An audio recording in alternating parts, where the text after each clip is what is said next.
Là, on va continuer à décrypter mon contrat. Donc les travaux relatifs à des ouvrages ne présentant pas de caractère exceptionnel. Donc tu vois, pour eux, tu vois, je peux pas travailler le bois jusqu'à 15 mètres de haut.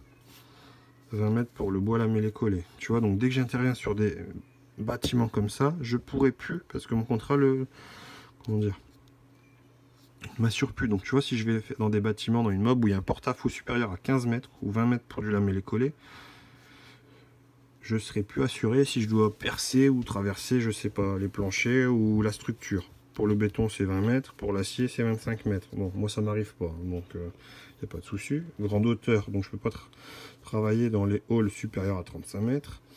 Des bâtiments à étages, réfrigérants, réservoirs, nana, supérieurs à 60 mètres. Des cheminées de bâtiments, hauteur totale de l'ouvrage, plus de 100 mètres. Donc tu vois, moi, déjà j'ai le vertige, donc je fais pas.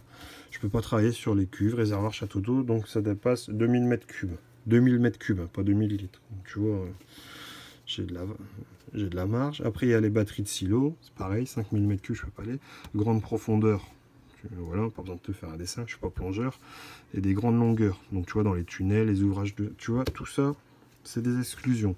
Si je veux travailler dans ça, je demande à mon assureur qu'il fasse le nécessaire. Et donc les travaux relatifs à des ouvrages ne présentant pas de caractère tout à fait inusuel, à savoir caractérisés par des exigences, par exemple d'invariabilité absolue des fondations, des fondations cyclotrons, synchrotrons, je ne sais même pas ce que c'est, d'étanchéité absolue, des cuves de pile piscine, ça doit sûrement être des machins pour les centrales nucléaires, de résistance à des vibrations ou effets calorifiques intenses, des bancs d'essai de réacteurs, tu vois, bon. Là, on rentre dans des trucs très très techniques. Moi, ça me concerne pas. Et donc après, dans le nature de la garantie, le contrat garantit la responsabilité décennale de l'assuré. Également, les travaux de démolition, déblaiement, dépose et démontage éventuels nécessaires. Elle est gérée en capitalisation. Donc tu vois, je suis garanti aussi pour faire des réparations, remplacer des ouvrages et faire de la démolition, etc., etc. Montant de la garantie. En l'habitation, le montant de la garantie couvre le coût des travaux de réparation des dommages à l'ouvrage. Donc tu vois, si j'interviens pas sur des chantiers qui valent je sais plus combien de millions, mon assurance, elle couvre tout le client. Hors habitation, c'est dehors.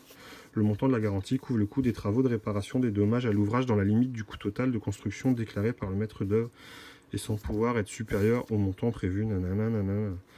Lorsqu'un contrat collectif de responsabilité est souscrit, bon ça j'ai pas. Durée et maintien de la garantie. La présente attestation ne peut engager assureur au-delà des clauses. Ça, okay. Et donc on va repasser après sur un autre truc. Donc je vais refaire une autre vidéo. Salut à tous, c'était Tony.